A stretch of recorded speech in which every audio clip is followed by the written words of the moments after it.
guess what that is? That there, they are the women who can thank you, that will thank you, will be that grateful that they would give you a standing ovation if they met you and you had only worked with them online, because you've changed their life so much.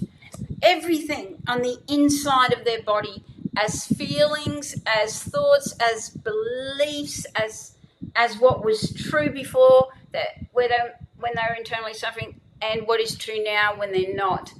The women who have had a lot of suffering emotionally on the inside, they will forever be grateful, because you were the last person they needed to see about that.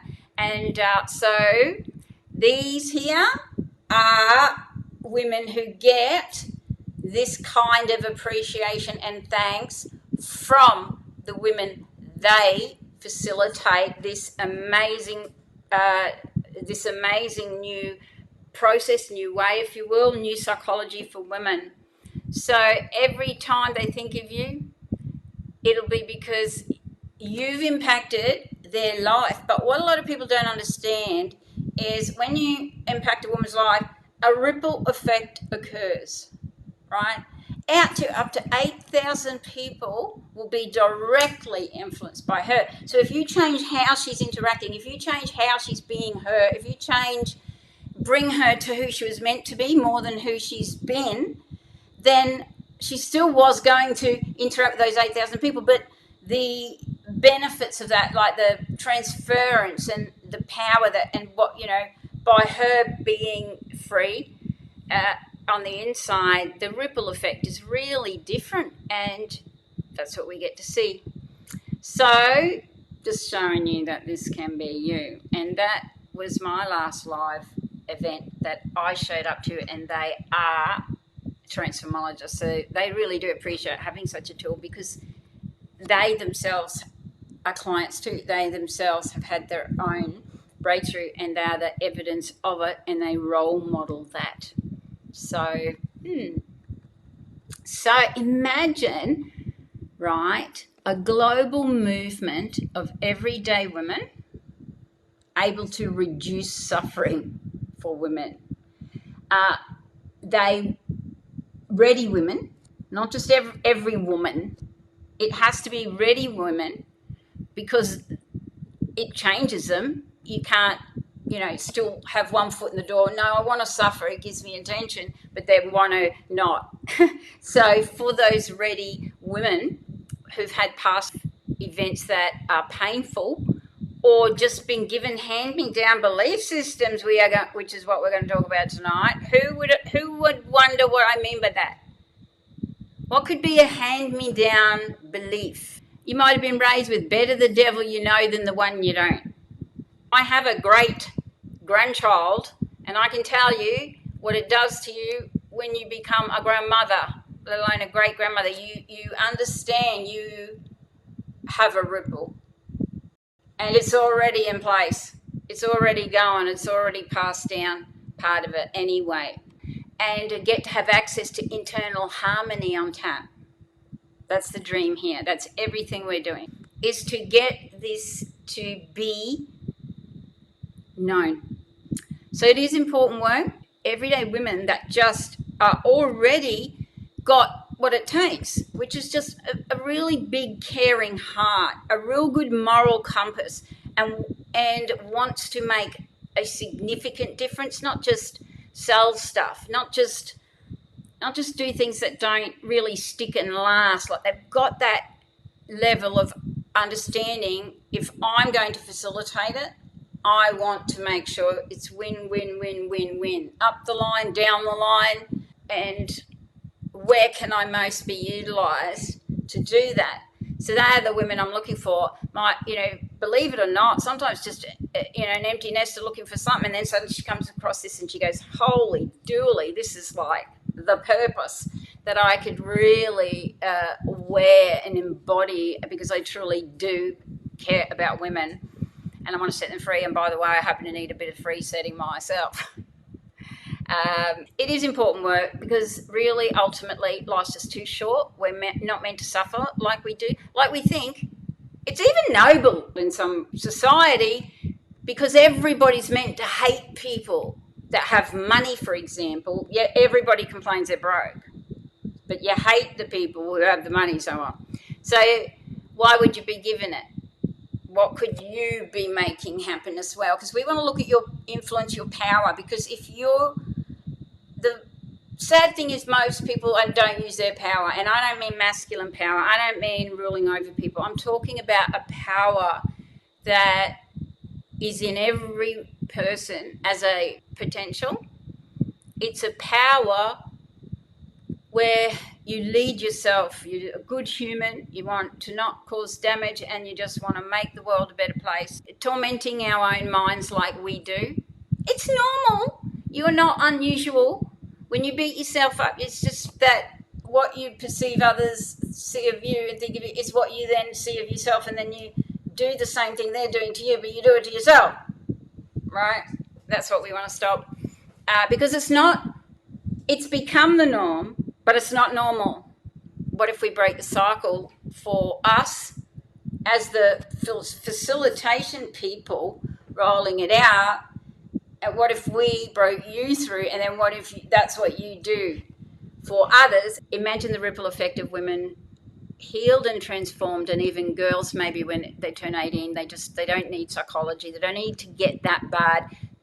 They simply, it doesn't even matter whatever's happened, as horrible as has happened, whatever it is, that there's a way made for her brain and how she works, that she just goes, she just gets healed and empowered, and it doesn't change the people outside of her, but it puts her in a very, very powerful position of seeing reality. Can't manipulate it then. Yeah, meaning and rewarding. Absolutely. That's why we don't fit the masculine models we're running with business. There's a simpler way of doing it. When you go just with your brain, then it's not hard. It's almost like you don't have to learn new stuff. It's that easy. You have to get back to all that you are in your actual design, though, which we've been absolutely fooled about and don't know what it is. And that's what we're here to educate. And that's why I'm looking for women who help me educate others on this. I'll teach you, you teach others. So meaningful, rewarding, absolutely. Consciousness, absolutely. So consciousness also in accountability and responsibility, not just be conscious of only what we want to be conscious of, but actually be truly conscious. Yeah. Alrighty. I will just quickly say I'm an excited person. Is this MLM? I want to clear that up right now. No, it's not. If you're going to think, oh, this is some sort of MLM because she's too happy or she's too excited, it's not normal. We're all meant to be miserable or serious. This is serious work we do here. But seriousness is part of what we actually need to learn, is to lighten up. You get one life. So you will, if you see me passionate, it's just who I am, okay? So yeah, all right. What I do know is lasting transformation. That's what I know inside out, and the psychology of women. So just stay tuned for that. So if you have questions, wait, because I'll very likely cover it. And, I've been around for the entirety of the Institute of Women. I had my first breakthrough 11 years ago, almost in a month or two. It'll be 11 years since I first cleared the mess that had me bogged down. And from the day that I walked out of that pit, I have had absolute knowing that Creatrix was the real deal, the thing that changed me, that saved me, that healed me, that it works. I guess, I've been around so long, and I've had so much experience around Creatrix with Maz, with the Institute, helping women, talking to women, knowing all the women who come through here. And to think that I could have missed that if I hadn't kept stepping up in my growth and excitement to be all that I can be, and to trust that the process it's only ever going to do and be and help me in the way that's best for me. So with this being the year of the 10-year anniversary of thousands of women having this, if we all have that faith and that trust, the next 10 years are going to be absolutely phenomenal. Like, I can't even imagine it. I'm here because I feel like I'm just existing. I'm not actually participating in my life. I'm just going through the motions. It's probably because I've been alone for so long. And sadness and anger and everything else just builds up, and you just start pushing people away. It gets worse and worse and worse, and then you just... It's just so sad. You just go into yourself and you just, I don't know, find this empty place and you just can't get out of it. I want a better life. I want to be happy. So Maria was childless not by choice, okay? And her heart was just broken, absolutely crushed. The grief was incredible. She became a recluse. She locked herself away in her house. All her friends were having babies, and as much as she wanted to be invited to everything, but, you know, she didn't really fit in because everyone always talked about kids. Then when she would just be so brokenhearted, so depressed. She would lock herself away again, and it reminded her, because when she was a little girl, all Maria wanted to be was a mum. And we're women taking our own emotional well-being into our own hands, and we're liberating ourselves. We're not waiting for a knight in shining armour who's going to arrive with some lab coat on or something like that at the doctor's office, or, you know, as if that's going to happen. So I'll share with you what is happening and what's not happening. This is not discriminating any genders at all, just so you know. And when we talk about this, we will do a history run on what is just facts. I will try and explain a few things, but we are not man haters. We've got sons, grandsons. We want basically harmony on this planet. And we're not, you know, feminists, as that word is tainted with. We simply want to recalibrate women on the inside, and the method is designed for the biological structure that people have not realized has been needed and is missing, and nothing caters to it. So that's all. So it's not for any other reason, right? We just want to, we heal way more relationship, walk off into the sunset, and that would only be because it really, what do you know, it really just was him and he wasn't going to step up. But in most cases, we heal relationships. They're coming together more, the communication's better, the limbic system's working better. You know, they're able to release love more easily and not be in self-preservation mode so much and turning off their emotions and being so just disconnected. So this is about bringing back the natural order of things by resetting women back to their natural innate design that is right there. It's just a matter of unblocking. It's not as if you need to go, we're not forward pacing. We don't go and make you, come into awareness of certain things. You will come into them yourself because of how this works, because it's a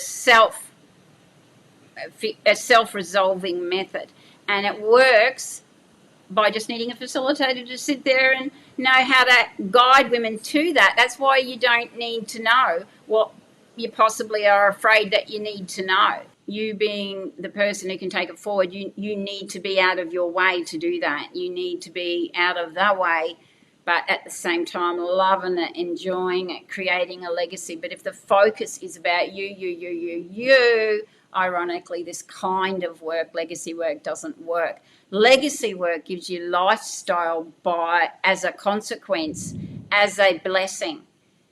You don't have to chase lifestyle. When you create a legacy, and that's your focus is on other people. And ironically, you get rewarded much more for that, because guess what? Clients are other people.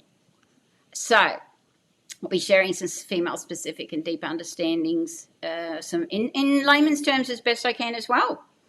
So lasting healing and empowerment, okay? That helps, benefits men, women, girls, boys, doesn't matter, everybody. So those of you who stay till the end. Now, just quickly, I want to try and get me out of the way, but just try help you understand how did this come about, because it's it's within the solution. So if you don't understand, you'll get to the solution and go, yeah, but I don't get that. So I want to show you. So this is my family. I've been alive for these 3 photos. That's 7 of my family. 7 generations. Okay, let me just see. I think I've got another slide that actually, yeah, that's me there. Look, black hair, white hair. So I've known my great-grandmother and I have a great-granddaughter. Now, that's rare on this planet, 3 5-generation photos with 3 different generations and women, which is very unusual to those. So my story is one of deep, deep, deep generational patterning that was very unconscious, right? So deep, it did look like just being unlucky. And this is what we're going to talk about: epigenetics, family patterns, how, no matter what you do, the more you push against it, the more you create it. Like, that's what people do not know. Okay, so you can be determined to break the cycle, but why? How? Just by deciding that? Is that enough? I was the one who was going to break the cycle. I can tell you now. I was absolutely going to be that person. And guess what? It happened to my children. So I will say to you that from my mess came my message, but it basically absolutely burnt into me as a purpose. And that obsessive compulsive determination is what has led to this being a new way, because it was never going to come from somebody inside the system from a perspective of expertise in what I'm going to show you is questionable expertise in outcome transformation. I'm not saying in, being great stuff, but females just happen to suffer twice the pain physically and emotionally, and you can just Google that. And I've got some Googling to do with you tonight on a few things as well. Many people just don't know about family patterns at all. Because, you know why? Because everybody talks about, well, it can happen to anyone. Yes, and that is so true. And anything can happen to anyone, right, that hasn't been in a bloodline. But the likelihood of it happening that's already in the bloodline is well and truly over 99%. People don't know that. The police know that. Ask them. They know by your last name and your address what to expect. They told me that, and I was blown away. I said, why do you know this? Why don't you tell people this? So that they can see that. And he said, I don't know why they don't, but we just know this stuff. So patterns, that is something they just know what to expect. Why doesn't everyone know? And that's what I want to do. So this is me with my grandy babies. They're my grandchildren. And there's another one on the way. So that's why we do it.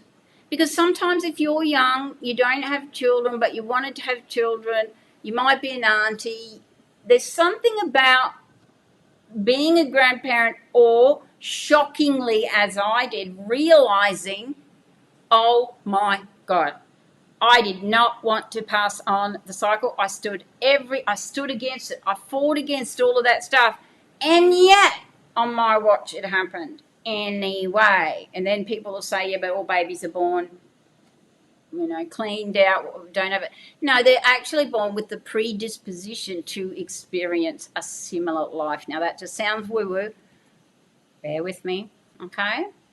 So anyway, before I was 32 years old, so that between 31 and 32 is when I had an extreme life redirection. So it's not all doomy, gloomy stuff, but I want to tell you this. But where do you see this? Where's your version of this in your family, or in people close to you or that you know of, where there's a lot of suffering, emotionally, mentally? For me, it was just all I knew was being gaslit. All I knew was being oppressed. All I knew was being told, it's just what men do, go and play. All I was told was, oh, look at your sister. She's beautiful. So it's not direct abuse. It's to cause you to be less than, to feel less than or not good enough and all that. And this is just commonplace. It's just, don't want to make anyone feel horrible feels, but let's get real. Drive up your street. For every 3rd to 5th house, it will happen in. And every 1 in 3 of those by more than one person. Now, why mention that as abuse? Well, because it causes something to occur, and that's what I want to talk about. And it's the thing, what it causes to occur ingrains it, if that makes sense. What my mum was told, and look, let me show you her. This is her as a little kid. Look at her, sweet little darling. So inside of every one of us is just a little girl, and we're doing the best we can. But what we don't realise is sometimes we're saying what we were told. We're not questioning it and going, hang on a minute, that's not okay. That's just how it is. For example, girls being told not to hate. Why not? Why are boys allowed to hate? Why not? So we never stop and go, why is that okay? And do something to disrupt the beliefs, the package of belief system. Anyway, yes, of course it happened to my mum. What do you think she was told by her mum? And it absolutely definitely happened to her mum. So, yeah, just understanding that it's patterning. It's not, people who don't experience this particular patterning might have other patterning, like, being bankrupt or poverty. It could be divorce, single mumming, things like that. Attracting certain kinds of people, can be bullying. Patterning is patterning, basically. All right. So for me, it was horrific. Some of the things I experienced. You can see it there. But what do you think the chances are of 4 generations of women having guns at their head? Really, come on. So what is at play? So because our patterning was so strong, it gave me that drive to work it out, whereas a lot of people don't notice the depth of patterning, the predisposition. They rather see it as, oh, well, it's just a trauma response inherited. But it's actually life events that occur similarly too. Like it's not something that makes sense, but it's a thing, and it's got a lot of scientific evidence now as well. There was no self-esteem. You did not speak up. You were, had to be in the corner. You did not ever speak up for that terror in your veins of condemnation, and also not wanting to hurt anyone else just because you were hurt. It doesn't matter what's done to us as women. Sometimes there's nothing we would never, ever do the same or hurt them just because they hurt us. Sometimes we get so bitter and twisted we actually do want to. I'm not even going to talk about this. These are just some of my awards. And, just if you're wondering who the hell am I to say anything. So I turned my life around, went from extreme poverty all the time to being free to earn my own income, from believing I was a chewing gum under men's shoes to actually, being able to stand up for women. That's a long way. And help startups. I've helped startups, turn over more than $35 million, and that was up until 10 years ago. Well, that's not now. If you added what's happened since, I just know that then. So we have trained women in 24 countries now with my solution. But there's also things I teach, like female business and things like that, like really unpack female psychology as well as transformation. Here's somebody, lighten the mood a little bit, somebody that's actually come extremely through using Creatrix from being, you know, similar to me in a way of emotional, you know, real emotional torment. It's indescribable because it's life-changing. It's absolutely, and it's not just even me, and it's every generation from now on. My children and my grandchildren. It can be free of this shit. And that's a gift you can't put a price on. And that's what she's done. She's given every woman a gift you cannot put a price on. Forever. Long past when Maz goes, long past when all of us go, her gift will just keep on giving and giving. She's a beautiful woman. Okay, so the whole idea is not to get caught up in the story with them, because who would think that the real solution has no story in it? Okay, so get ready. I am going to explain how it is possible in a minute. So what about you? I want you to tell me, have you noticed where your mess has become your mission? What are you willing to share that you've been through? And you don't have to give any details, but, you know, just call it something that makes you driven to ensure or to do your best so that other people don't suffer it. It could be just people pleasing, which is all similar anyway in this big pool of stuff I'm going to share with you in a minute. It really is still all the same. So I was forged with mine when what happened to me happened to my kids. Like, was on my watch. And I was doing everything in my power. It's like, wow, how did that even happen?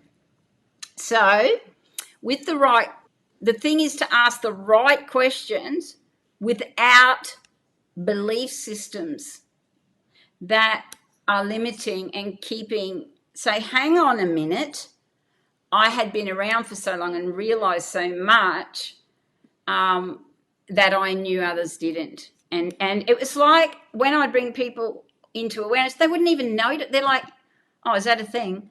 I'm like, oh my gosh, it is all around you, all everywhere. Like, so I'm going to show you exactly how it leads to the cycle and the continuation and many, many problems associated that people don't realize are associated. And people have one vision of it. Of, let's say, DV. Oh, yeah, I get it. They're over there. Because you aren't feeling it and maybe haven't been through it, the empathy's not there. These people, to break their cycle, the very first step is empathy. You know, in Japan, in schools, they teach very young children how to do empathy. Because some people have not had that because they didn't suffer it, but they also didn't, you know even that feel as bad as it does to the people experiencing it. Yeah, the stages of life, absolutely. Yep, that's right. Okay, so we've got, there's women in here definitely that do have a purpose, and from your mess can come a very strong message, because what are experts anyway? Like, what gives them the right to just know how brains work and then make assumptions? So every one of us are different, and pain is felt differently with different people, and a lack of emotions is either an entitlement-y thing, not having experience, not understanding or doing empathy to try to understand it, or it's the turning off of their own emotions for some reason, self-preservation, protection, or whatever. The older you get and the more generations you have, the more you actually just see it. It's like crystal clear, the patterning. This is me here holding my great-granddaughter on the right. That is me in the middle. So I was a barmaid, a waitress, and a checkout chick, right? Not to talk down to any of those, but that is what I call myself. And that on the left is the little girl that was treated so poorly and unloved and all of this stuff, unwanted, who experienced a lot of things that she should not have had to. And then she grew up to go on then and experience adult abuses as well, doing the best she could, ending up a single mother of 4 children. You know, if you look in the mirror and the pupils, you're 100%, she's still there. She didn't go anywhere, you know. So she's right there, right? And you are the gatekeeper of if she gets to experience or feel love or not, believe it or not. Now, that's not what a lot of women want to hear. It's not my fault. We're going to go there too tonight, because we really are going to go there. You know, I was kicked in the head, steel cut boots, and I can tell you now, once I understood family pattern, I realised he also was running his. Okay, so the understanding and then the responsibility that, all right, 4 things to change what must occur, and that's what had to happen. Your little girl, you can adopt her, love her, right? Absolutely, especially if no one else has. Like, you can make it up to her, but it's not easy. It's all right to tell you that, isn't it? You're not lost. You didn't go anywhere. Be kind to yourself, okay? Something happened to me, and I want to share what happened to me that happens not just to me, but to people who actually turn their life completely around. And that is, there's a wake-up call moment. What is that thing? So that took me from breaking my entire generational cycle. What happened in a single moment? And wake-up call. You know, maybe comment if you know anyone that's had a wake-up call, whether you've had wake-up calls. We can have little ones along our life. I had one, but the timing of it is what was important, because it's the timing of being ready and stepping up and saying, I'm done. I'm going to change this. So going off in business, right, blitzing it, all of the great stuff, right, business. Suddenly, I realised certain things happened, okay? I realised what didn't happen. Now, this is important. I didn't meditate. I didn't set goals. I didn't become just positive. I certainly didn't compartmentalise. My brain doesn't work that way. I didn't have a plan either. It wasn't a course like full of knowledge or something like that did it. It was not help. There was no help. It wasn't being shown how either. It wasn't therapy. It was not learning one thing from anyone outside of myself. Now, this is big. It's not to say we don't learn great stuff from people all the time. I'm talking to break a cycle within, okay? I also didn't have to become someone I wasn't. So that's important, right? I didn't use a modality like NLP, timeline therapy, hypnosis, all of these things, you know, EFT and every other thing that ends in T. And I didn't do them. I didn't do anything like that. And this is the thing. All right. This is the model we're taught, isn't it?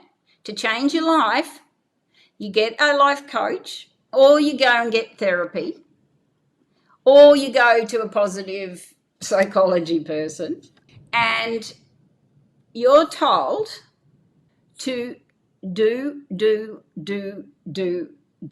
You have to do this differently. You have to do that. You have to do, right? And that's when you get to have love, success, whatever. And that's when you'll get to be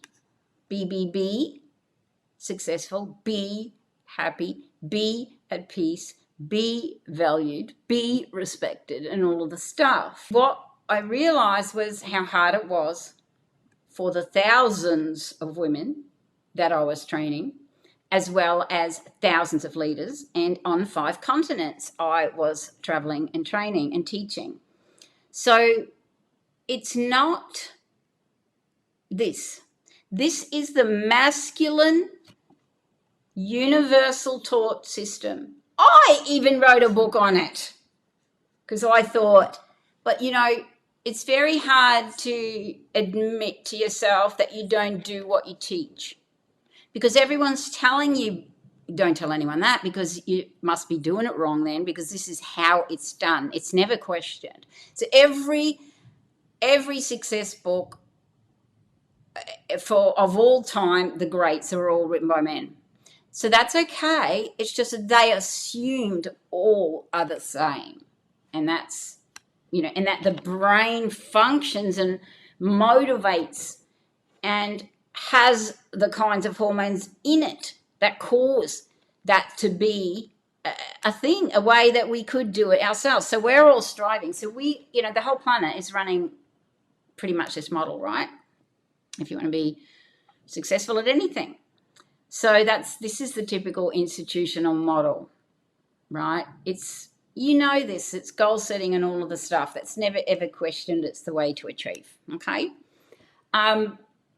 My realization was that, hang on a second, I wasn't doing any of it, and yet I was blitzing and doing better than everyone around me. How was that even possible? So, it's understanding that this is perfect for the masculine brain. So your brain is wired to your uterus, ladies.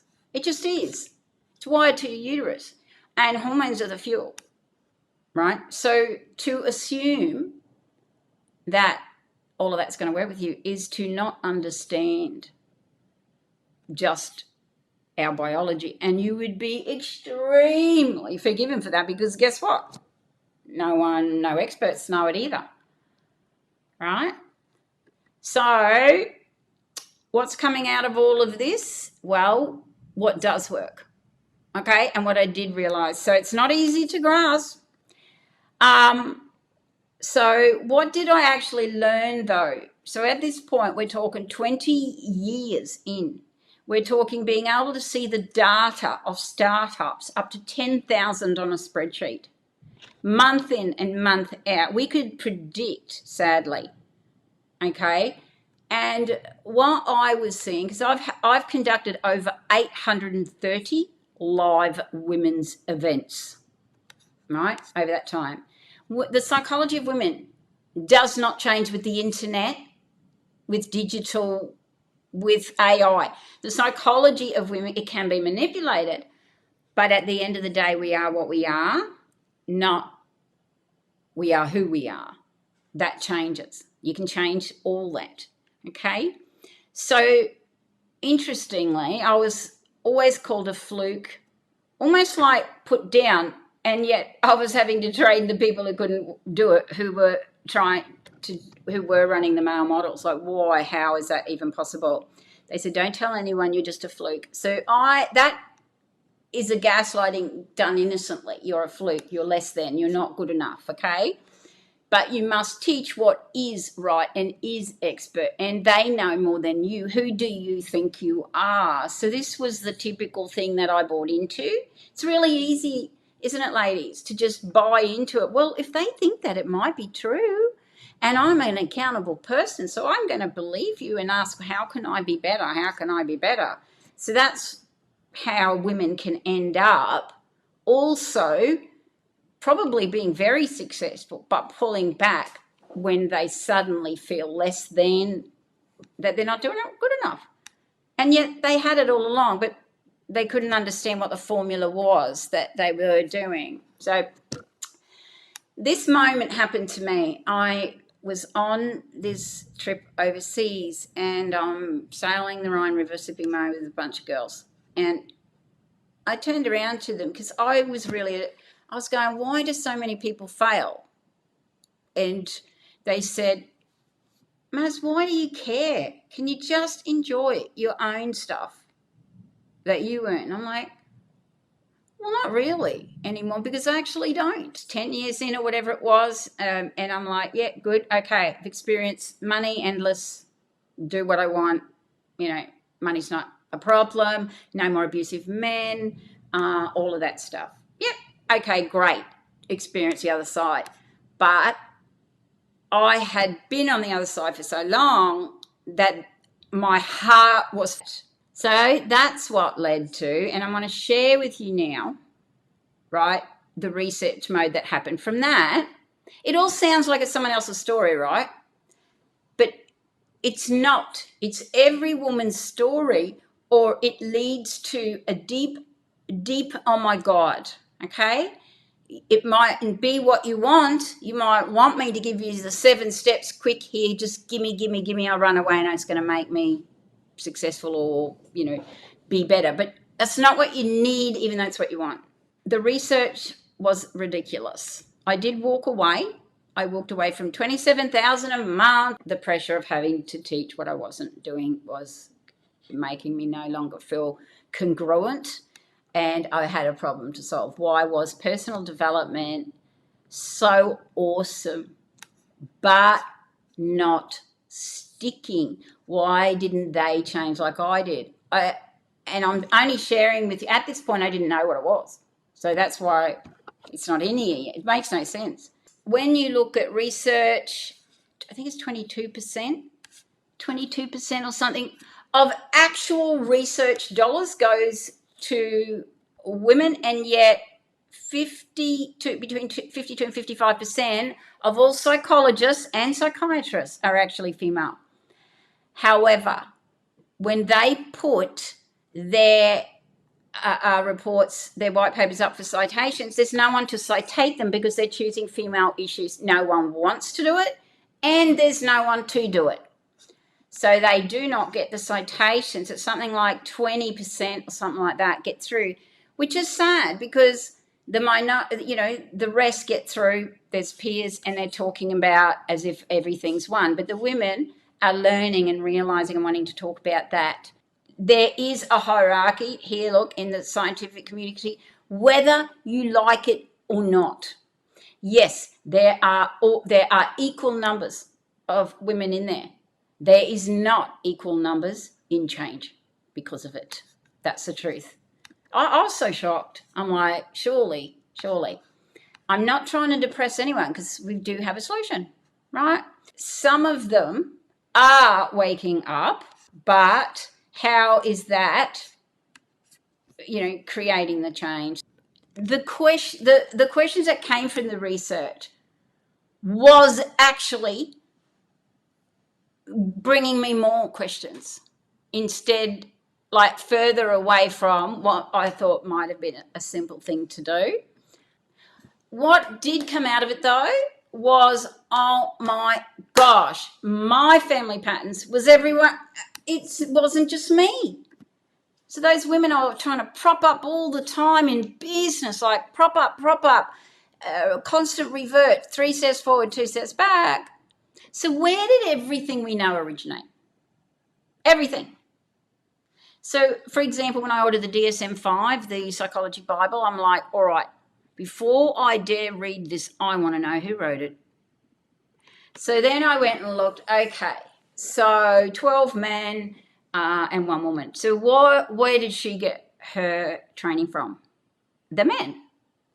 Then I'm like, all right, so what is everything founded on? What do they know for sure 100%, and what are their beliefs? And that's when it dawned on me, oh my God, they call them the grandfathers of psychology because they are men. So I don't know if you heard of Wilhelm Wundt, who actually is that grandfather of psychology. There he is. Well-meaning man, I'm sure.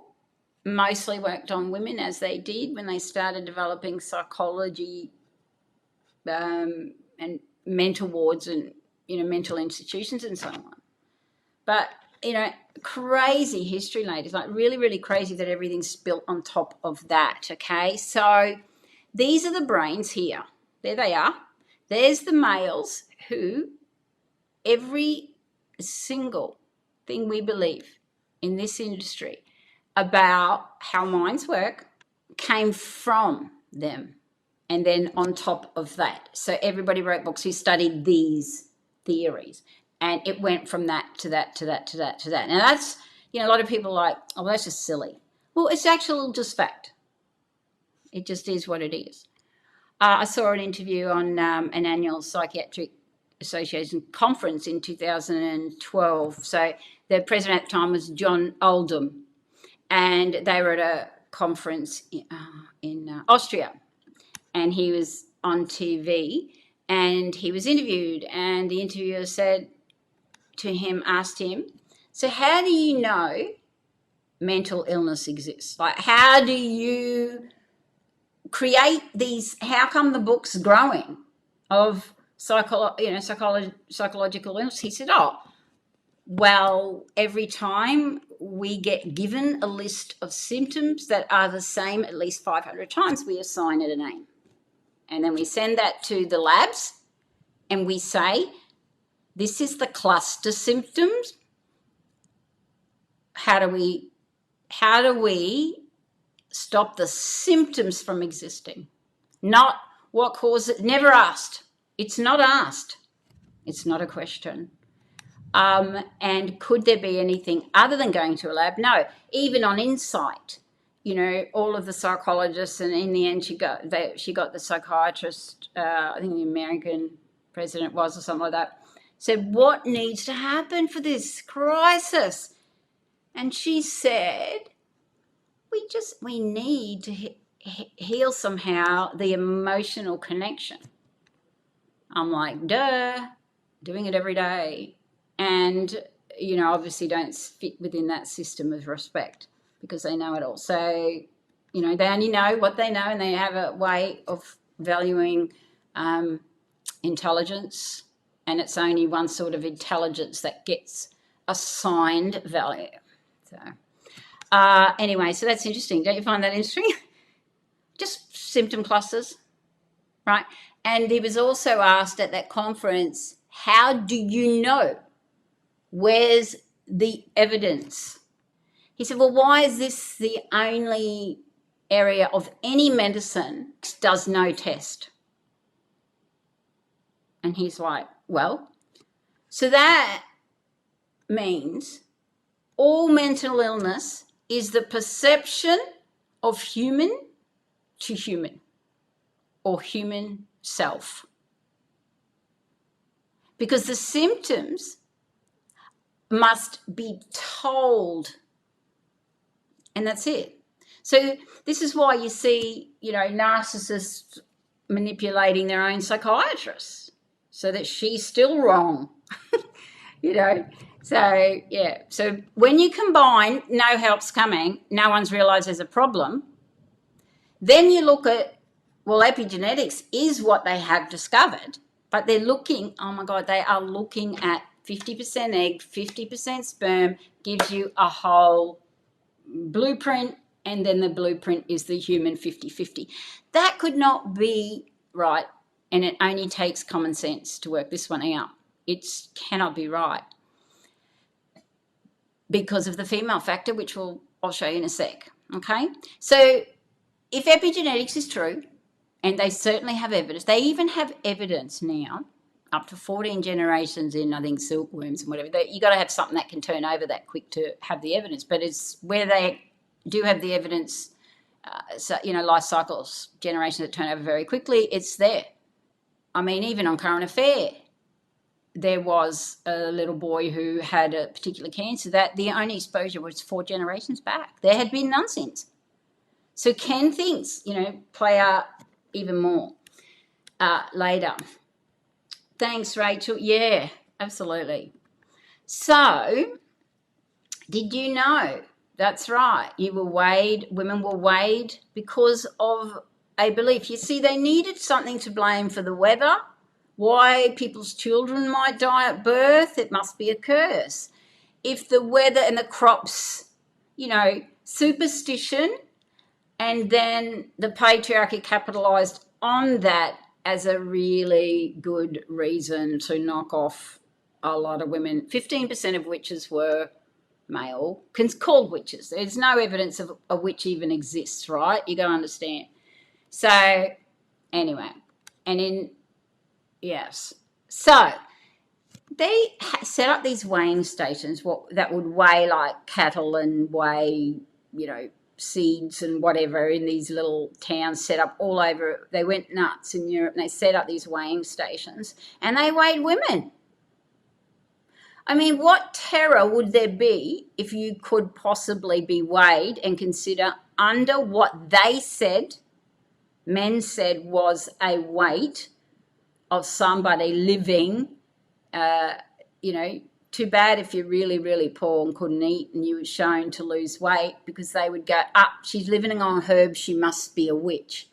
And you could be just killed right there in front of your family. Or so what terror would that be about being a woman? Wouldn't it be just being afraid you're even a woman? Craziness.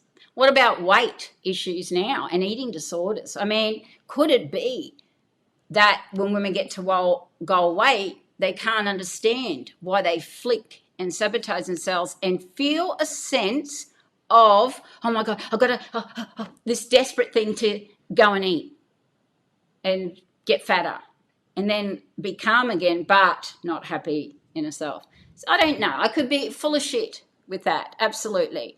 But just, it's, all of this does make sense, doesn't it?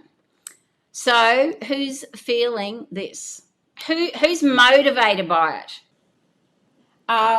Yes, so are we the change? Let me get my little notes here. Okay. What if then we stop waiting to be saved? What if we actually could do this ourselves? Okay, so maybe we're actually what we've been waiting for, rather than thinking that we need to be saved in the first place. Because if it's not gettable, it's not gettable. If it's not fathomable, it's not fathomable. So then we just need to understand that we can step in with the right tools, the right ownership. We can seize the power of just what we have and get at least equilibrium back on the inside, so they don't have to try and fix us when they haven't yet noticed the problem and will probably argue about it because they don't fathom it. So that's the thing. All right. So then, all right, just, let's have a little quick talk about what you are taught. So you are taught personal development to believe in yourself, aren't you? So that's all well and good. Some of you could have read, 1,000 self-help books. So and be so helped that you are, that it has helped majorly. But there's still this thing where, although you're supposed to be that you are worthy, that you are enough, being consistent, just believe in yourself, silly, you've been told by your husband every day for, 3 years in a row, every single morning, you're beautiful. Does it mean you completely know that to be true now? That's what I'm talking about. So, or is it that you should? And you even say to yourself things like, put myself on camera here if I can, there we go. Even things like defending that you're that empowered, that you know those things. But my question is, do you know it? That's the thing. Do you know you're worthy to the degree that it's not words you have to put in front, I believe? Because if you still are at, it's a belief, there's more. Because when you come into knowing it, everything leaves your head that is keeping it a belief. Okay? So that's good. That's what we've got to work on. Because we need to make sure it does. It's like all of the self-help personal development therapies, brilliant stuff. I mean, really great stuff. I mean, I wrote books too on it. All great. If we didn't work the way we work. So it's like it's all sandwiches, but we've got glad wrap over our mouth. Yes, I know, but there's still this hunger that's not being fed. There's still this something missing.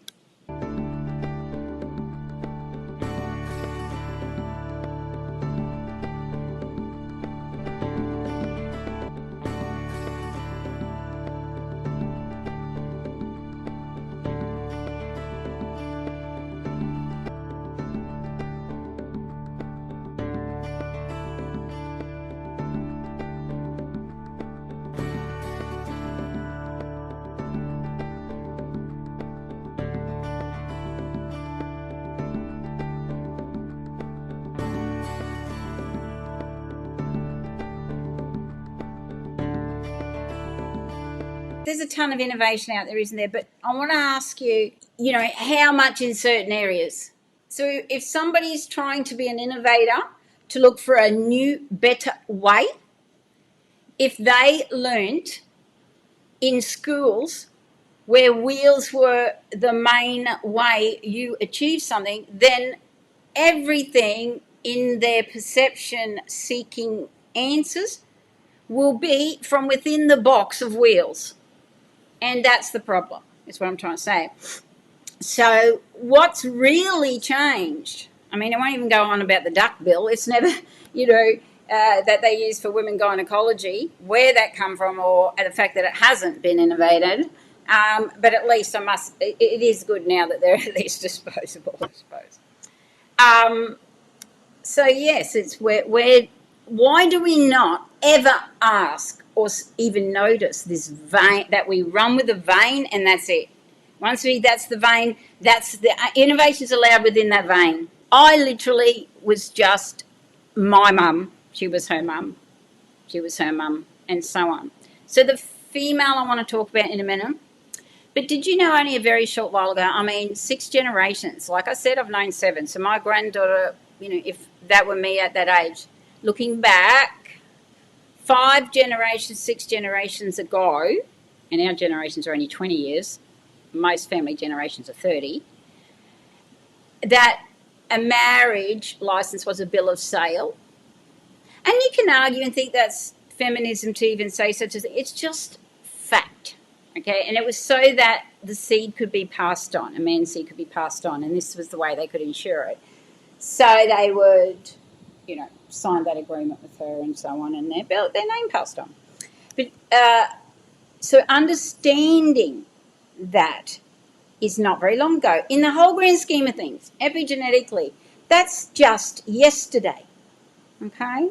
A bloodline is a bloodline that, you know, yes, one person gets to be alive in it and experiencing it at a time, all right?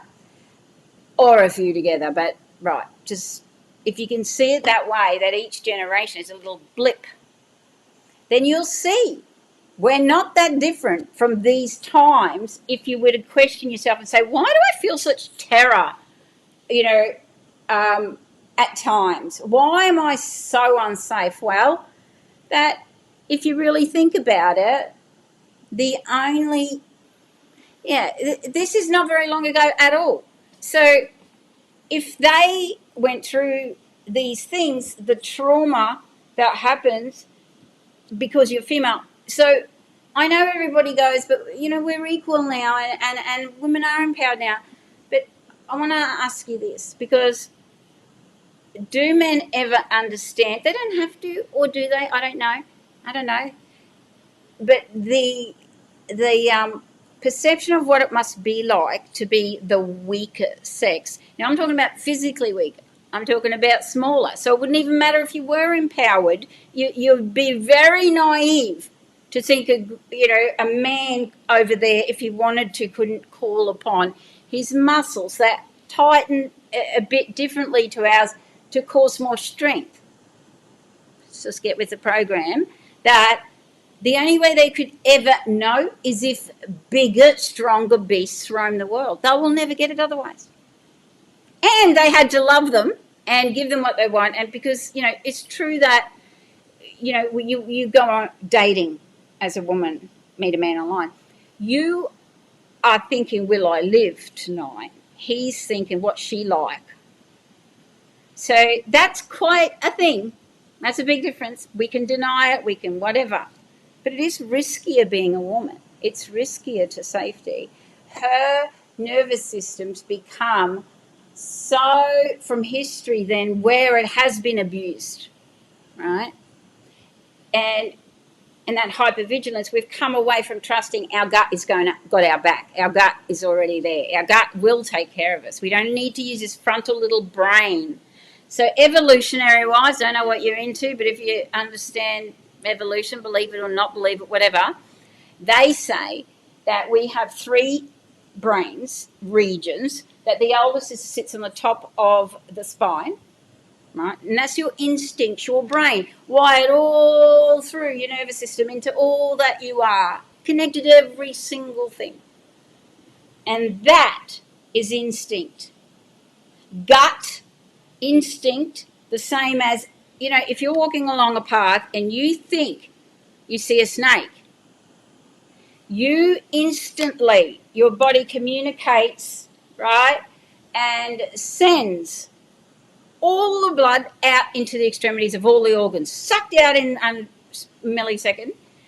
And as that's happening, it's releasing and releasing adrenaline, not oxytocin, adrenaline and cortisols and, those corticotropic blends.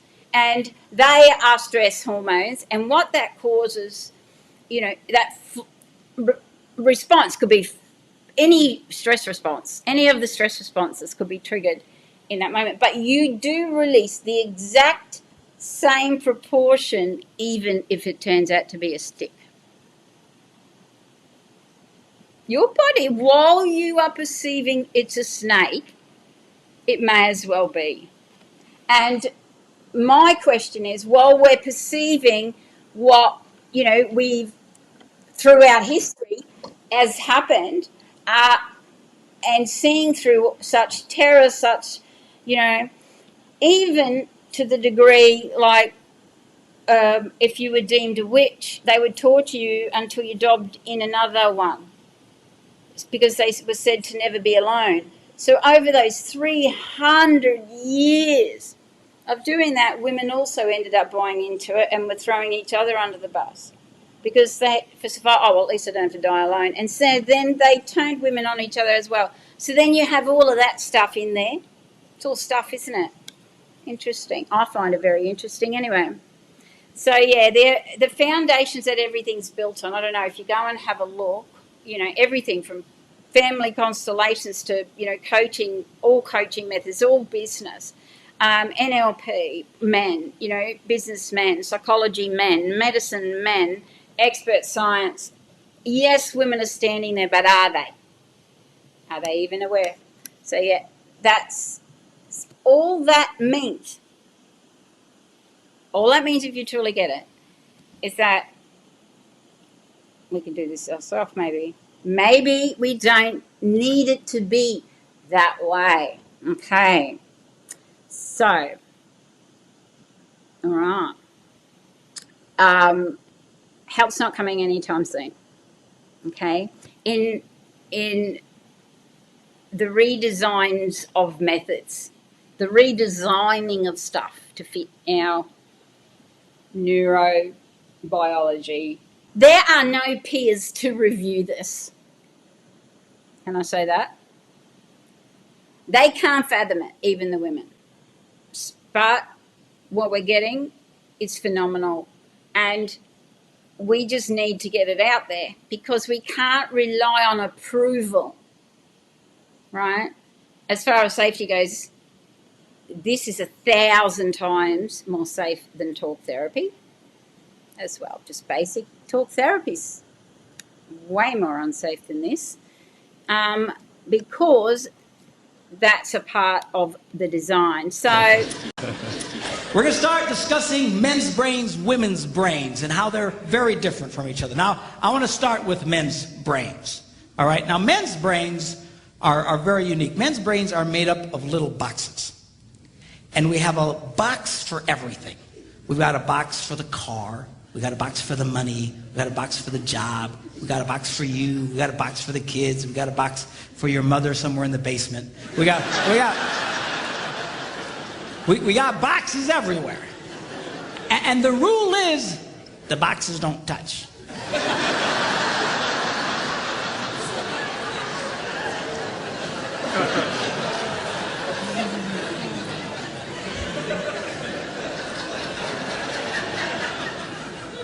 When a man discusses a particular subject, we go to that particular box, we pull that box out, we open the box, we discuss only what is in that box.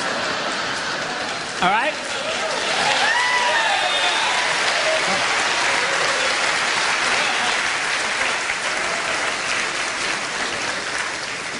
And then we close the box and put it away, being very, very careful not to touch any other boxes.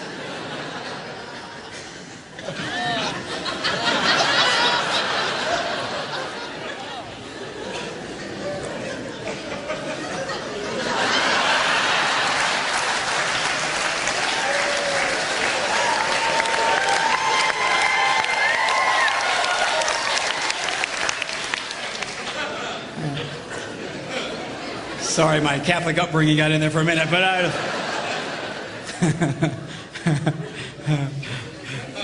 I'm not a Catholic, but I went to Catholic school when I was little.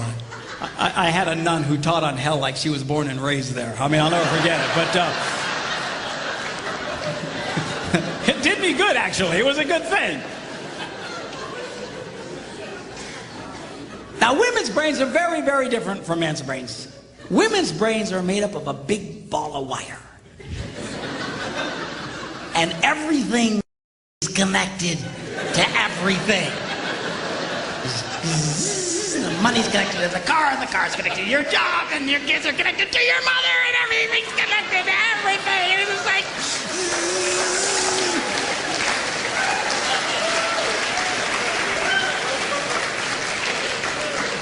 It's like the internet superhighway. Okay? And it's all driven by energy that we call emotion.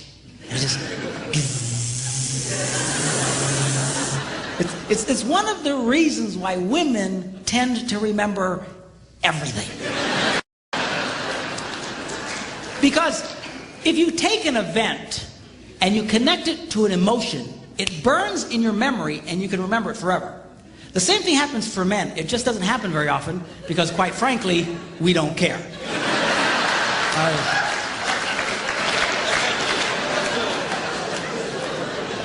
Women tend to care about everything.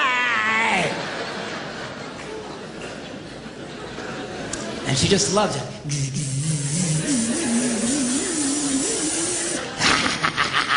Okay?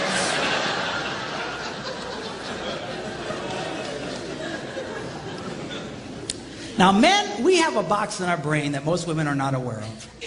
This particular box has nothing in it.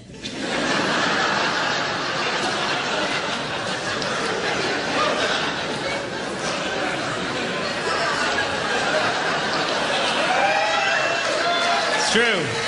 It's true. In fact, we call it the nothing box. And of all the boxes a man has in his brain, the nothing box is our favorite box.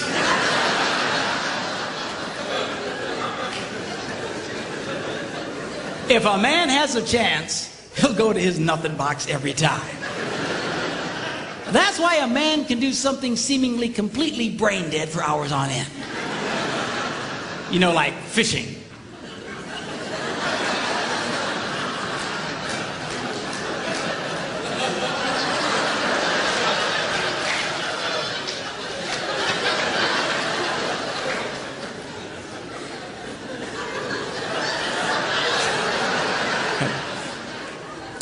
And we love it. That's why a guy can sit in front of a TV and go.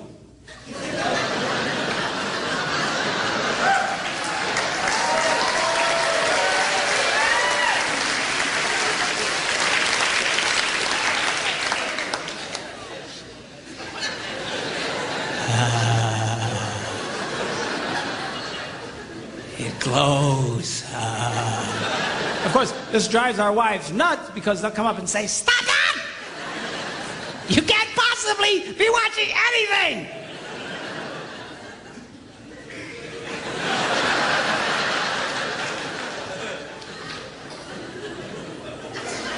I'm not.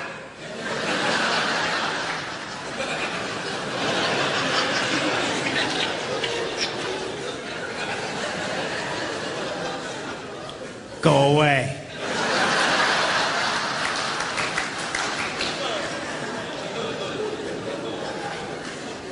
Now, they've actually measured this. The University of Pennsylvania a couple of years ago did a study and discovered that men have the ability to think about absolutely nothing and still breathe.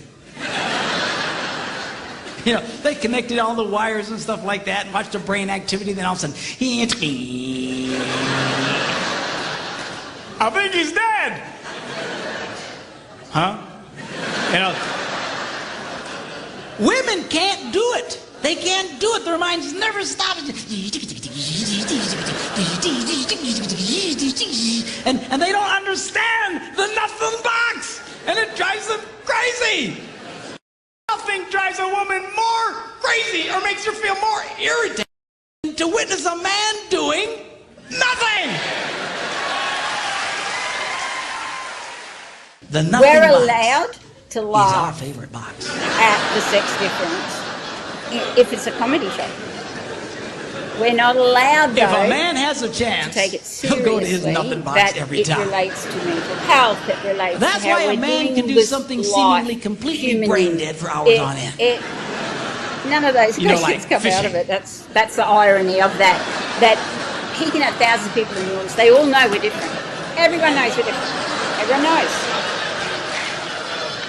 The secret is knowing how we're different. And what I've discovered is it's not complicated. And we're not crazy. And we There's love it. good That's reason why a guy why. can sit in front of a TV and go, See? It's just not being considered. So, let's see what else. Let me just see this. Here. No, it's not picking up the keynote here. it glows. Of course, this drives our wives nuts because they'll come up and say, okay, I stop get it now. it! I thought it was just one You there. can't possibly All right, bear be with watching me. anything!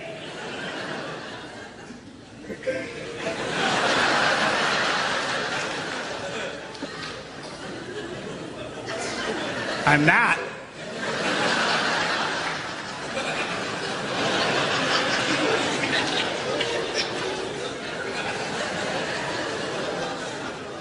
Go away.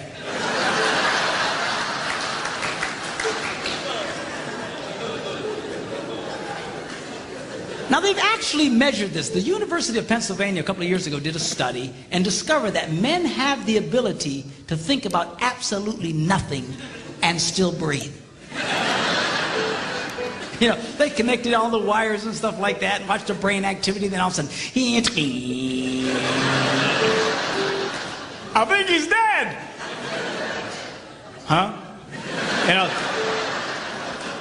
women can't do it. They can't do it. Their minds never stop. And they don't understand the nothing box. And it drives them crazy. Nothing drives a woman more crazy or makes her feel more irritated to witness a man doing nothing.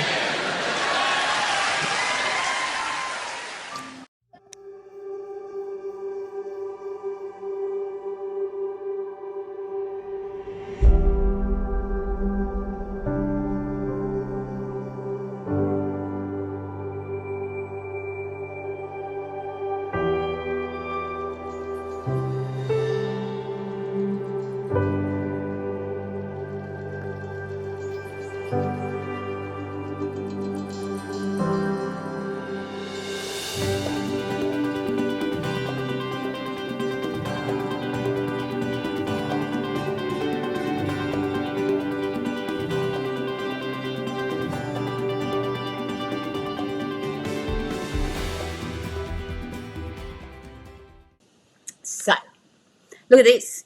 We know the sperm and the egg come together, form one blueprint, and then that one cell becomes up to 100 trillion that knows be a liver, be kidney, be a vascular, whatever, right, brain, heart, whatever, okay, and this is how you're going to work, okay?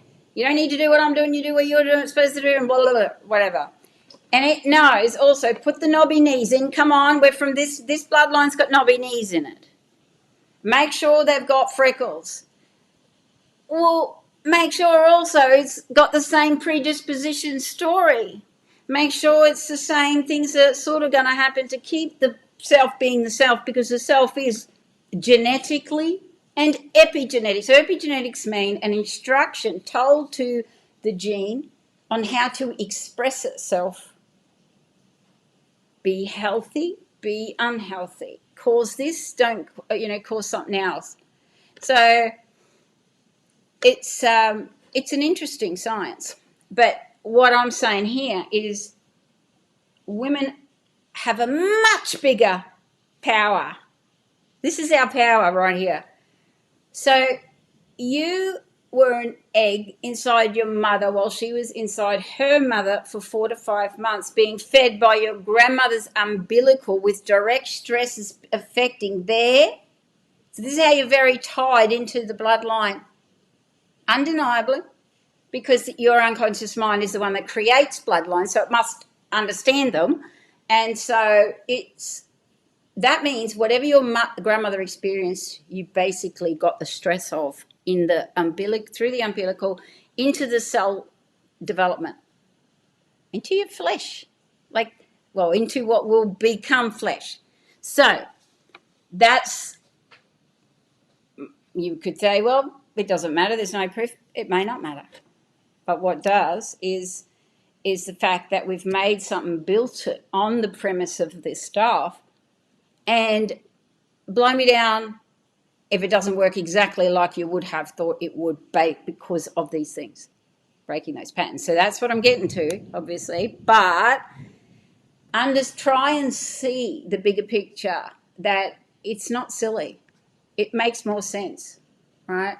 So then a lot of the stuff we're told, don't know. But yeah, so on the left here, that's what we've got, right? So that means you've got your mother's stress when she was pregnant. You've got your grandmother's stresses, more so because of this.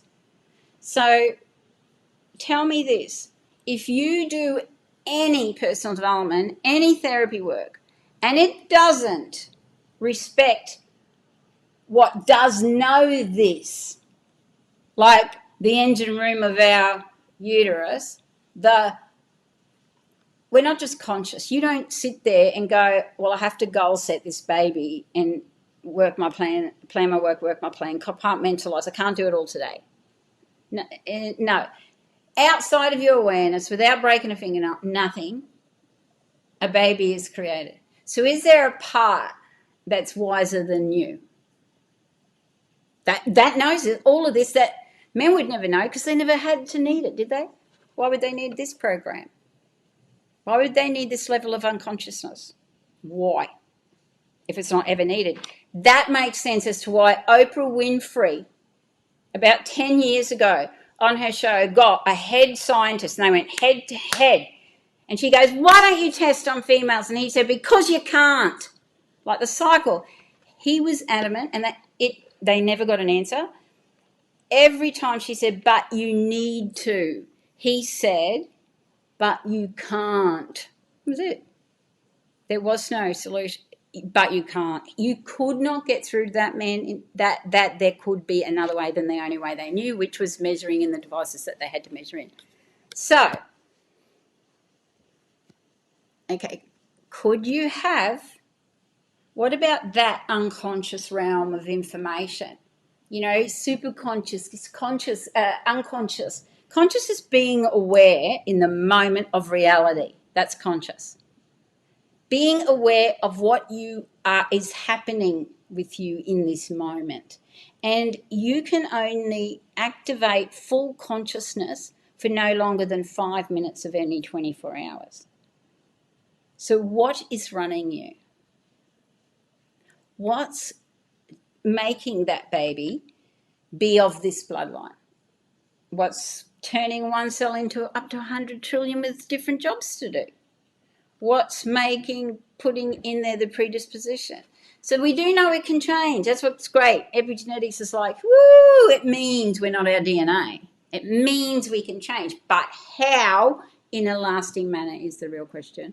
So let's keep going, because guess what?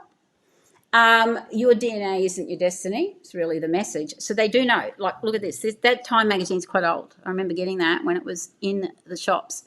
And so, these magazines, they know It's not me. I'm not saying this. And you will see what I see happening in the personal development world is they don't get it.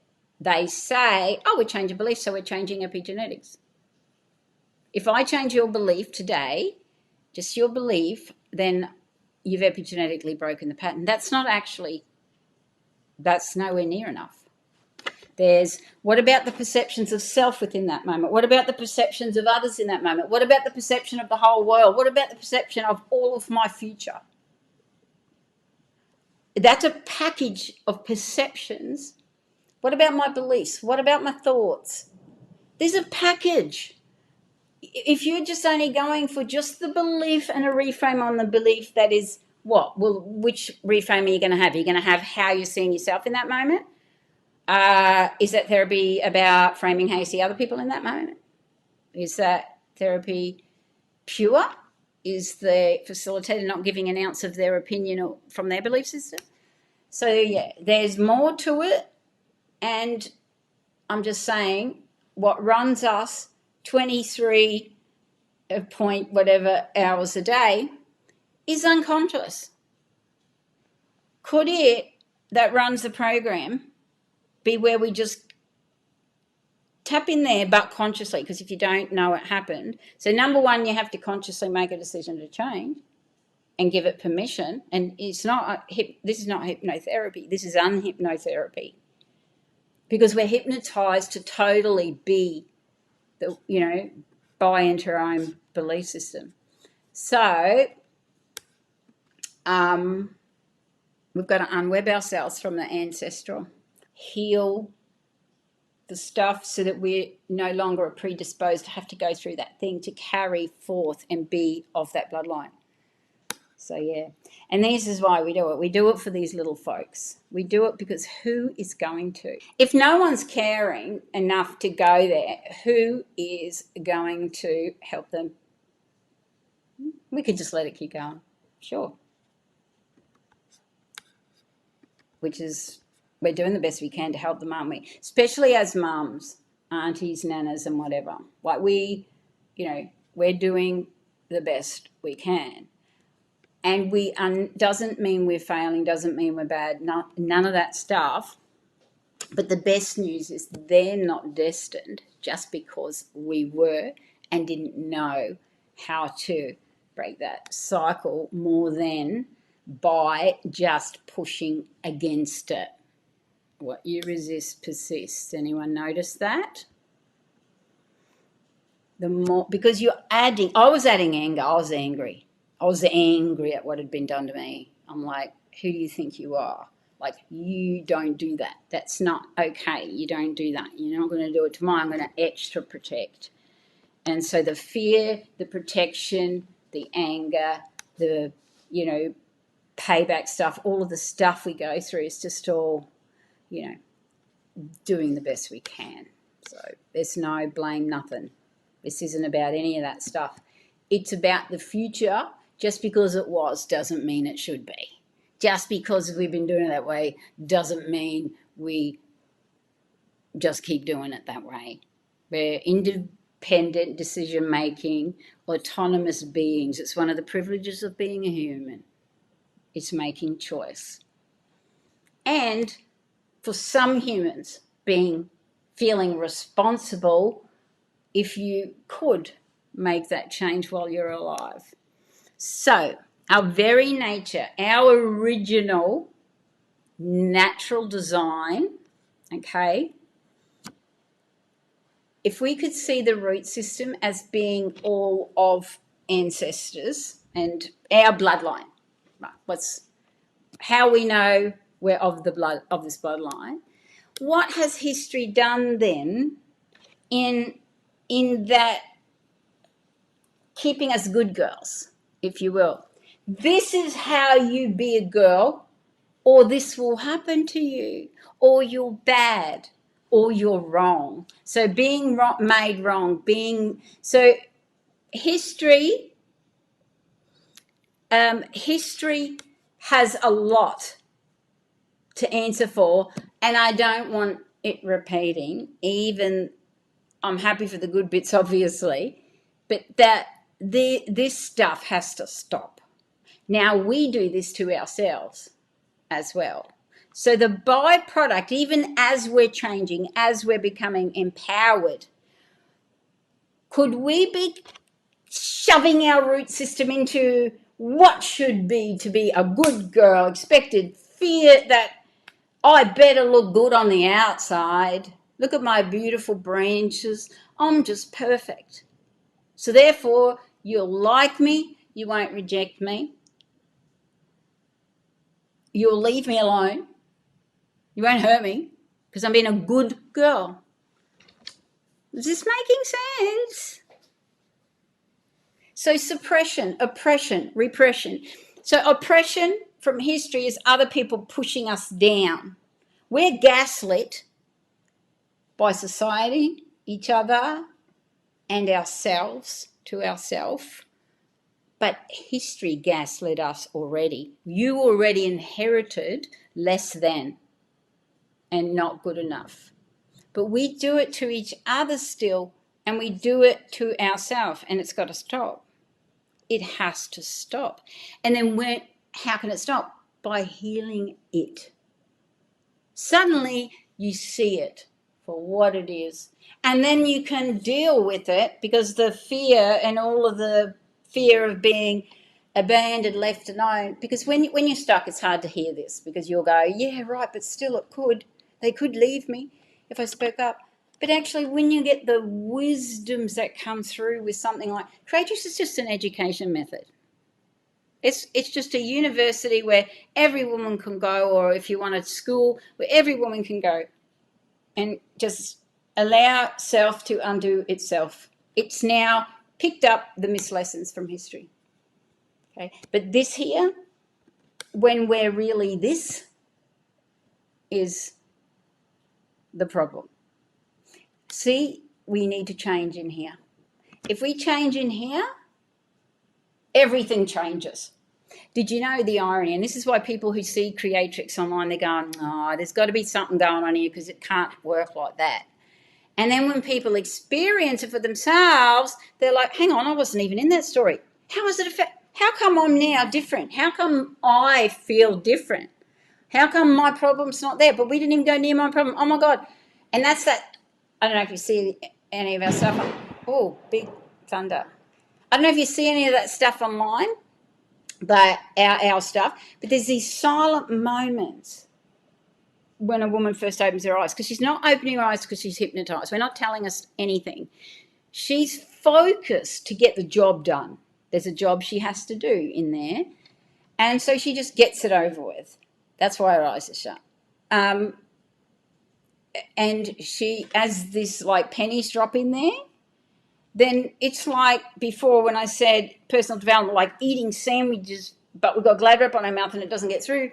It's like this wisdom is personal development from the inside out. That's personal development, healing. Like you learn what maybe we don't know. The ancestors who originally were in the very first ever situation that led to you now having the problem too, and it being in the family now, gets addressed. So, okay. And it was really in a lot of this research that I realised, oh my God, I actually myself had a wake-up call that I didn't know. I was on an ABC radio interview on one of my books, my personal story book, and she said, but what was the moment? And I'm like, oh my God, I wrote a whole book and I left the moment out. The moment, there was one, a wake-up call where time stands still. And in that moment, there's no sound. Your beliefs aren't back in your body yet. It's like a freeze moment, right? And you just see life with clarity, and suddenly you're now motivated and you just change your life. A lot of people don't know they have one either, so they say it's because of what they did after that exact choice point moment, wake-up moment. Click through here. So, yeah, the hypotheses that really led to coming up with something that could be as radical as this is that the frontal lobe brain really, it's overrated, that our issues run deeper, that because we've got a uterus, we need to consider the bloodline. And you might say things like, but, you know, what about souls and all different past lives and all that? All of that is not, whether it's all real or not, we don't know. But what we do know is perception as a human is keeping a suffering as a definitely happening. And perception by someone else who may have had the same issue may not have seen it like you do. So that means that perception can fix, whether it's spiritual, soul, anything, body, mind, anything. I'd really love some interaction. Do you know how hard it is to do one of these things and you're talking at a screen? So in the comments, I'd love if you could just share anything, any thoughts as I'm going along.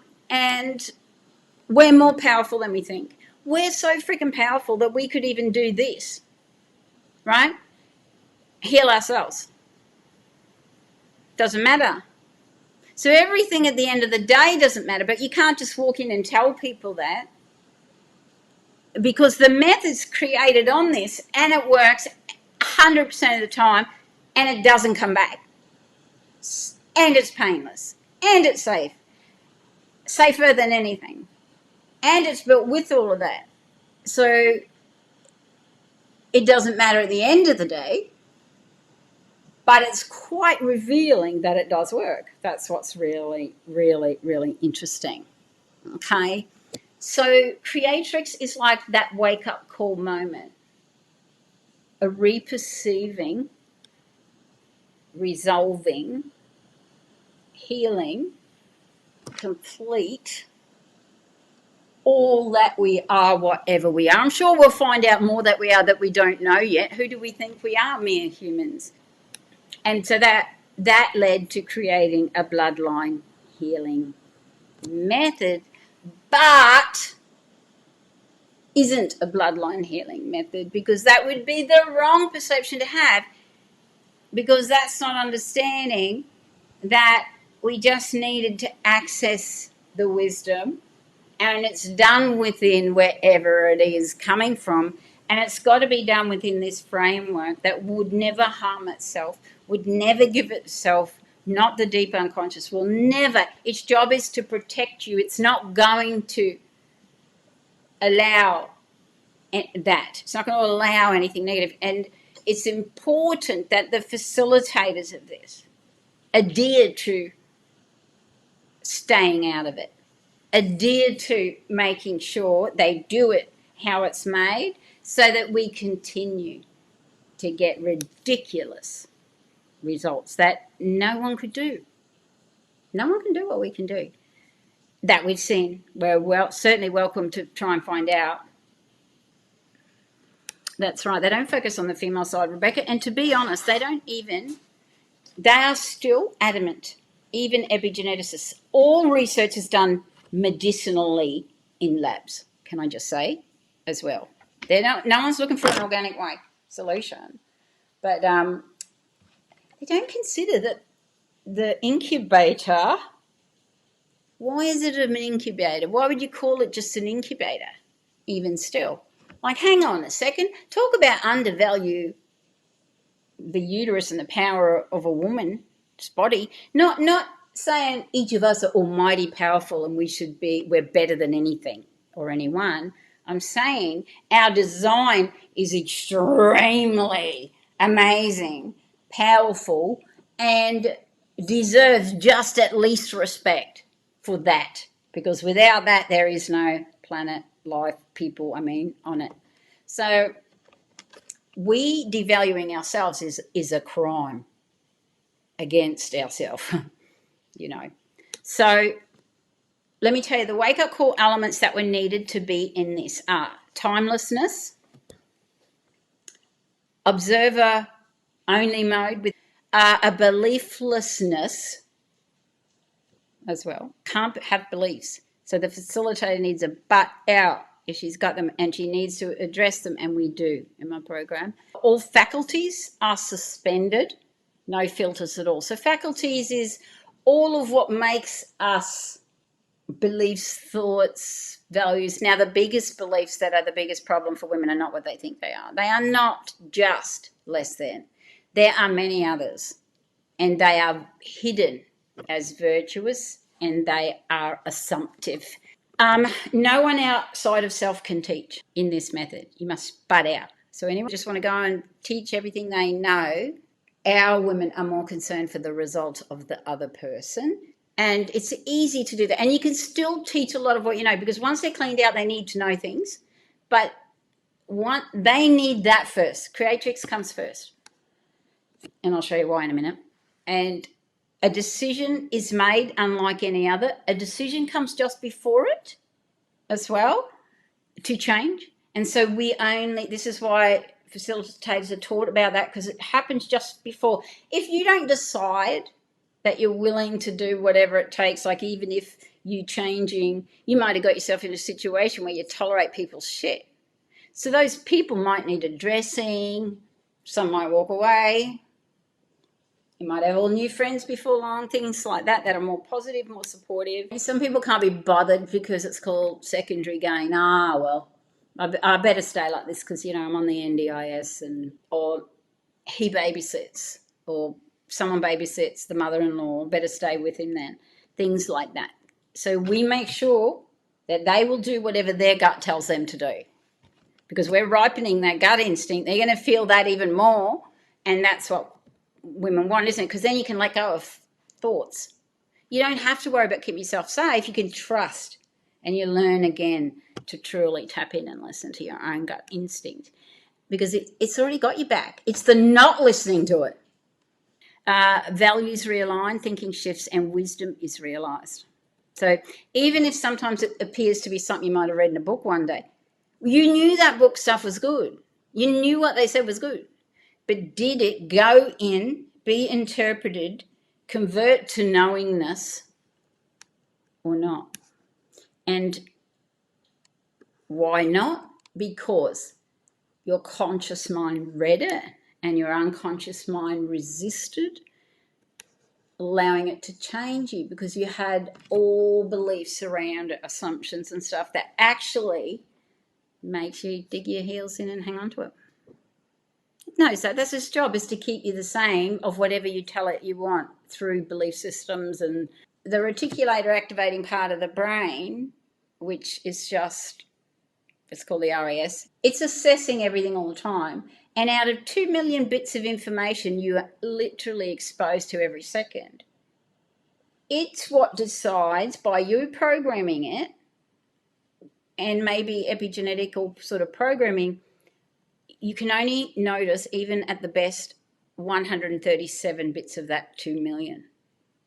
So how then, what about the rest? There's a ton of possibility, but you'll never see it because you've so conditioned that you can only spot the 137 of them, and it selects them based on your belief system, what you allow as well as what you believe.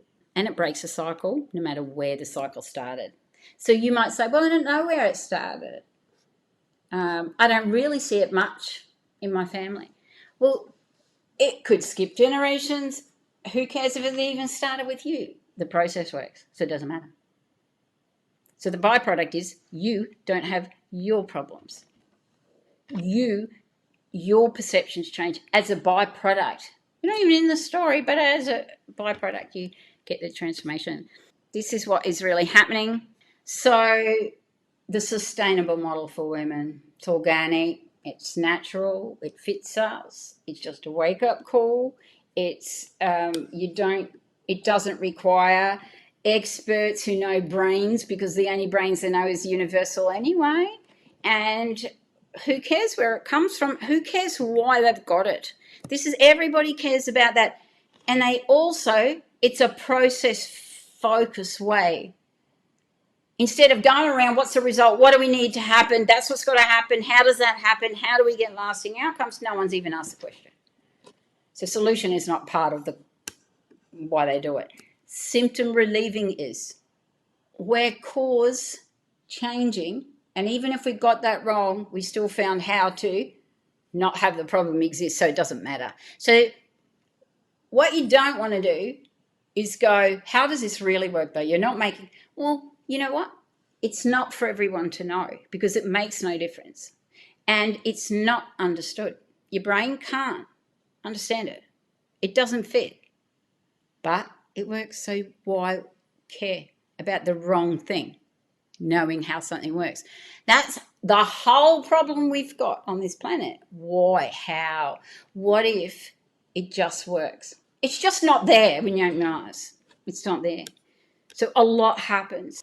But it certainly feels like an equal balance of science and spirituality. It's like Creatrix is in the center, whereas almost everything is either that way or that way. It's either logical, conscious, sciencey, or it's airy-fairy, unconscious, but without the conscious. Like Creatrix involves, yes, whatever we're tapping into, but it's consciously recognized. So it's very nicely balanced. It just works. It's incredibly effective. The safety that's built into it just blows me away. Maz, in one of her presentations, was talking about the word transformology and said, it's a silly made-up word, because I had a sort of knee-jerk reaction to that as well. Had a lot of reactions. But she said, psychology was a made-up word, and, one day transformology will be, the new word. And it's absolutely freaking right, because psychology is just about someone being an expert and having an academic kind of process and sitting there and being the expert over someone else's life. That's not the ideal way to do psychology, but it's what happens in a lot of therapy sessions. But transformology is about transformation, and it's giving the ownership of that to the client, which is best practice. It's gold standard best practice, and it's absolutely safe. So how can that not be the future? I feel myself getting emotional about that, because that's how it should be managed.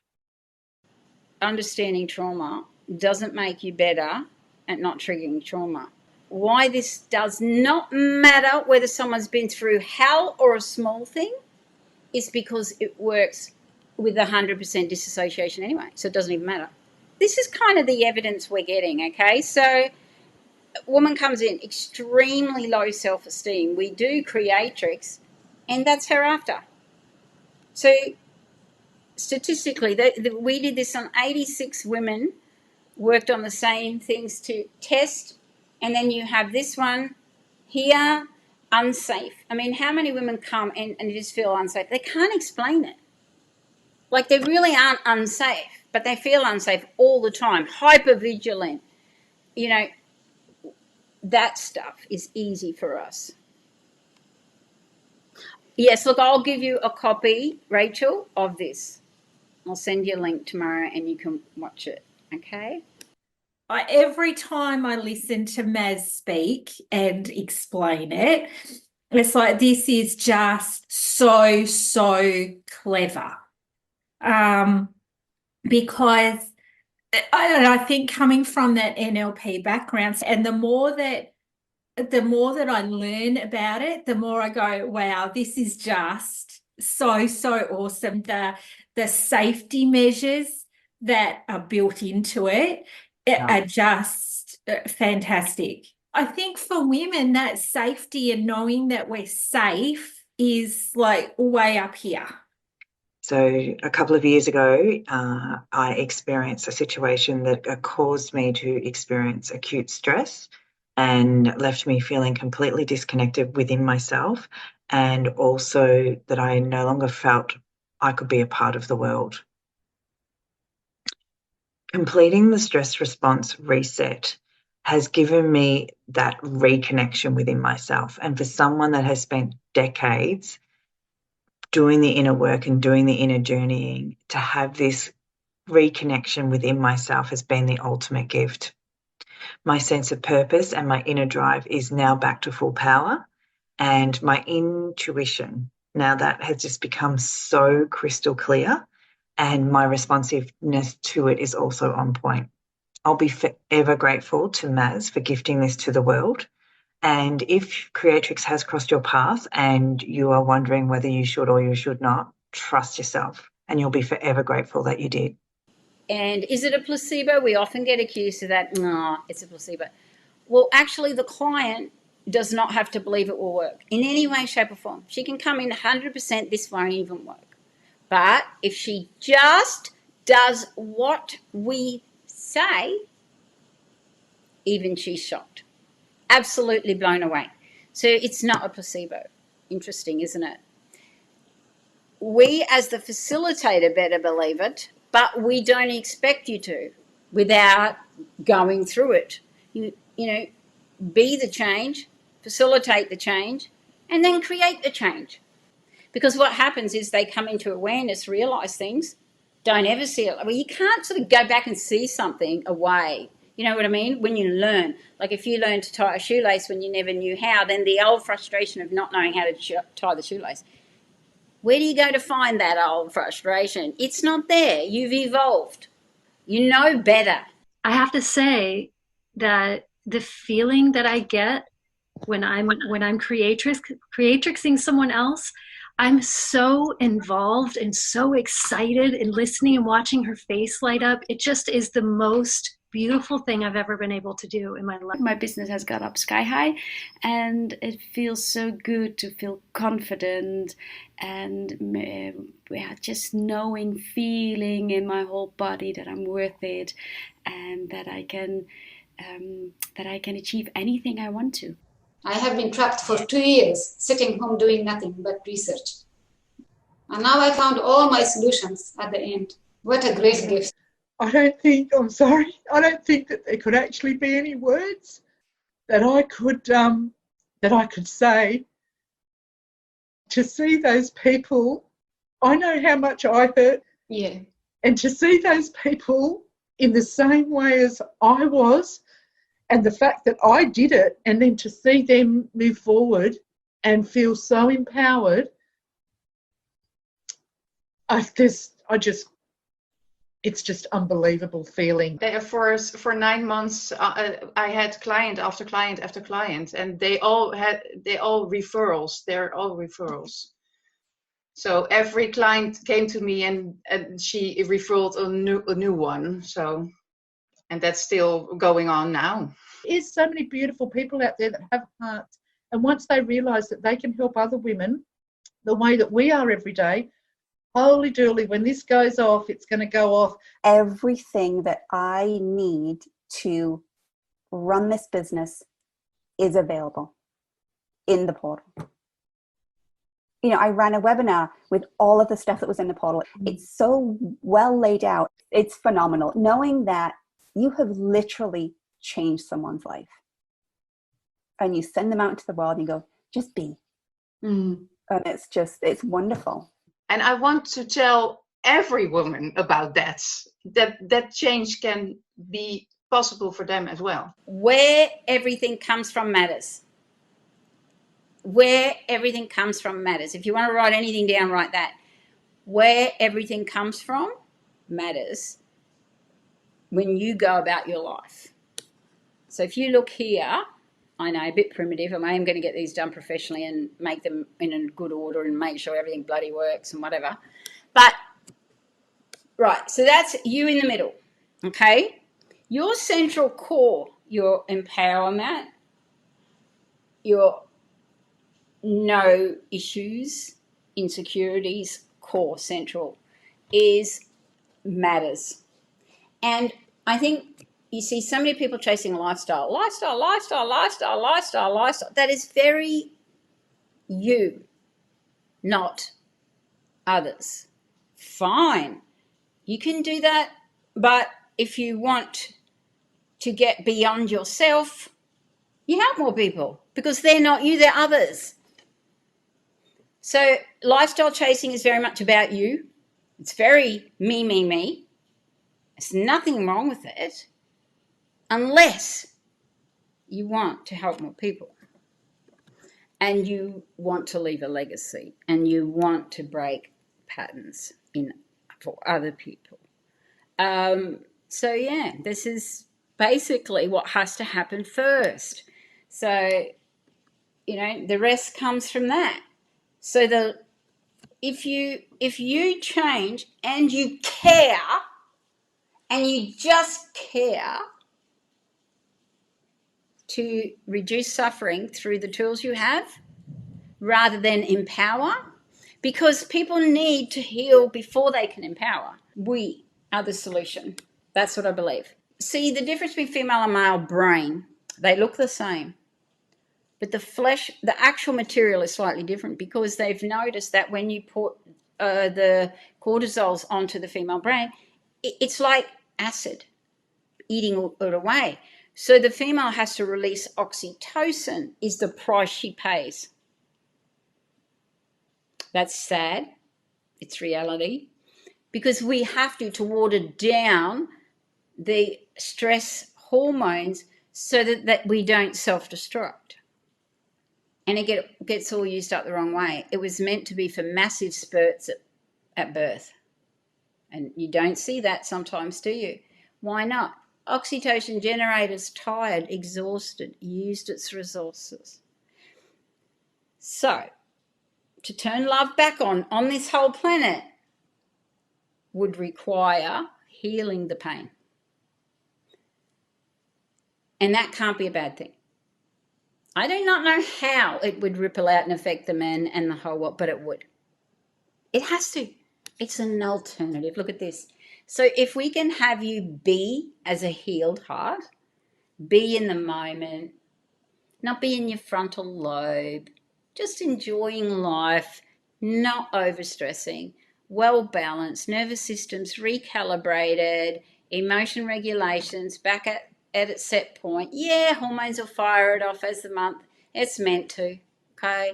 Even menopause, all meant to happen. That's for another day. But when a woman is being in her most natural design, she is kind of led to what to do.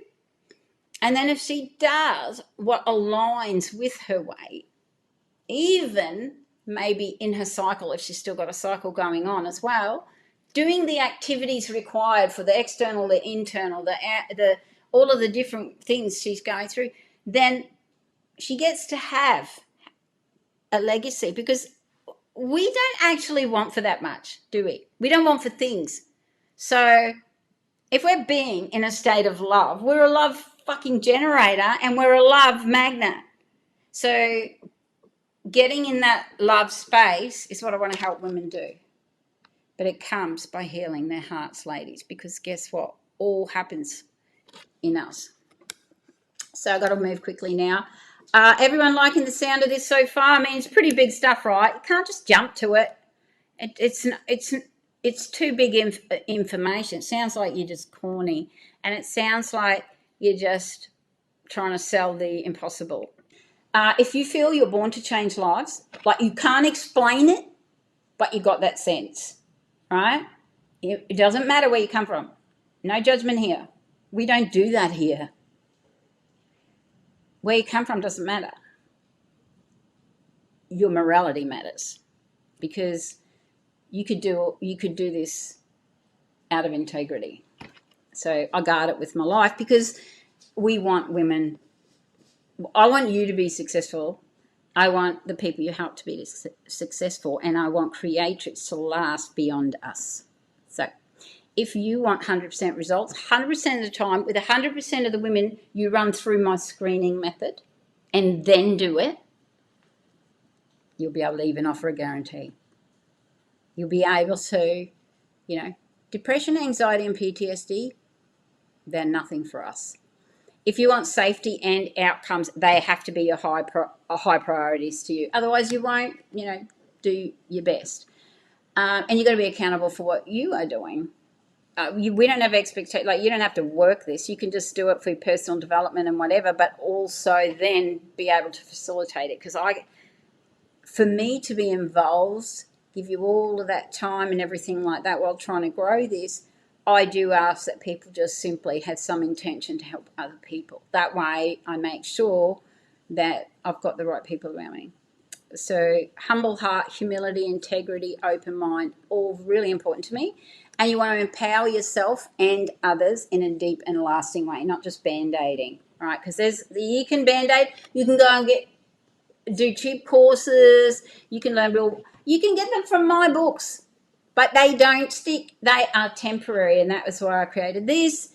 If you want to be a walking role model, you want to be the change first. So includes your transformation, healing and empowering others, and creating a legacy. So our values are make the world a better place. Win, win, win, win, win. Morality over integrity, more harmonious relationships, quality over quantity, safety comes first, keeping it simple, as simple as it can be.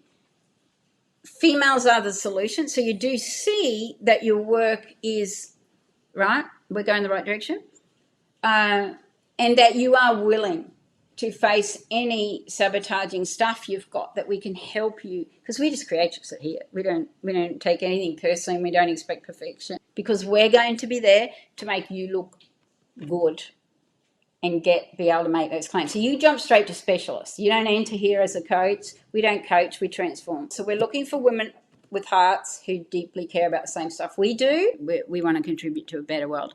We have one standard no matter where you are in the world. So 5 months to first certificate. This is Erna. I've watched her on social media. Look at that. Always photos of her feet. So because she runs a business from her, she's living her absolute dream. That's her camper van, and she wakes up and she just tells us who she's helped to feel worthy today. She doesn't say the names, but she says what I've done, and she travels around Europe. That's her little office there in a camper van. You know, it's possible to create your own reality. She has a partner and everything. Don't just straight away think that she doesn't. She actually does. She chooses to go alone and go out for a few months at a time. And that I even tried it. I tried it myself. I'm like, ooh, what I've been able to do it's totally up to me what I do. So is personal development and entitlement all right? No, it's not. No one owes you anything. No one owes women anything, because women don't even, a very small percentage will ever show up to their third, fourth or fifth free session. So this here is the two problems women have, and that is martyrdom and people pleasing in this industry. So they come and go, I'm not charging anyone money. I really am Mother Teresa. But also then with accumulated resentment for the people who might take advantage of that. So there's a balance. Virtuous beliefs you need to know that are sabotaging, and that's what I love to teach women. We overdo the maternal. The kids are grown. They're alive. They're kicking. They're good. So we don't need to keep doing that. So in a 5-year period, you know, the amount we'll spend on our own personal development, added up, just to feel confident, but it doesn't last, is thousands of dollars. This here, basically, the real problem is, though, is we need to gain wisdom, because basically humans, with all of the stuff women go through as little girls and all of the stuff, is we actually come out of our cocoon too quickly. And in that moment, we're meant to come from unconscious learning. We come into conscious freeze and we assess incorrectly. So we get our right, wrong, good, bad, appropriate consequence, cause and effect all out of whack. So everything means we're a bad person, all this stuff. So recalibrating this is really what we're doing. Money, women are so scared of it, or they hate it, or there's all issues they have, but they don't realise they're just beliefs. Money's not anything. It's not anything. You will see the character of the person when they get a lot. That's true. But money itself, there's a lot of very wealthy people that are very beautiful souls. A lot of people don't know this because we're taught to point up at the hill. Well, guess what? You know, they don't think the same. if they're good or bad is no different to anywhere else. It's true, but it's very hard because we've got all of these things that money is evil, the root of, you know, we owe, if it's emotions, then it's different. But if I start a shoe shop, I'm allowed to make millions because I won't be judged on my intent, but I will if it's to do with emotional suffering. So women play on that. I have made more money in the last 12 months than I have in the last 10 years, almost back to back. It's just, it's incredible. And all of it has come from this one modality that has allowed me to make a massive impact on women's lives exponentially as well. So the income and the business is just kind of this follow-on thing that happens because of the one goal to make a difference to a woman's life. You could be making $50,000 a year. You could be making $100,000 a year. That's up to you, whatever you do. I'll certainly give you all the ways to do it if you listen, but you might want to do it your way. Who does that? Most 5-star referrals through training or course running institutes, whatever. So this is as complex as this is. There are 4 ologies. There's a methodology. Yes, that's all you've heard about, but there's a systemology to learn. There's the ecology of not understanding ripple effect and win-win wins and what can happen, and you need to understand that. And there's the psychology as well of women and the psychology of lasting change in women. These are all the things we spend on that are all included in my program. It goes on. It's all business. It's got 29 years of business success from me, and you get all my tools. That's what I give transformologists or Creatrix facilitators for helping the cause, because that's not what they're licensing Creatrix, but they get everything. They get me all the time too. So this spreads easily by sharing, because women, just as what women do naturally. So it's not that hard to grow a business like you might think to get it out. Also, if you get us any speaking gigs or anywhere where women of influence, you know, that need to know this and may help us roll this out, or you bring us facilitators, I will pay you well for that, because we need to get this out there. So anyone that helps us get this to get more facilitators. Okay. All right. Thank you, everybody. I hope you got lots of learning. I'd really love to know what you learnt. Feel free to share it with us. All right. Bye, everybody.